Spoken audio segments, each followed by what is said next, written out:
Hello friends, in this quick tutorial I'm going to show you how to use clone stamp tool in Photoshop. First, open your image in Photoshop. Then go to the layer menu, new to layer by copy. Select clone stamp tool from the toolbar and follow the process. Go to the window menu, click on the clone source and follow the process.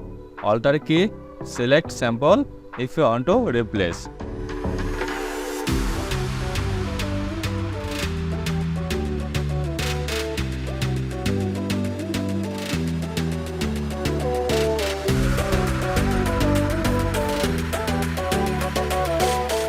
Now we use clone stamp tool.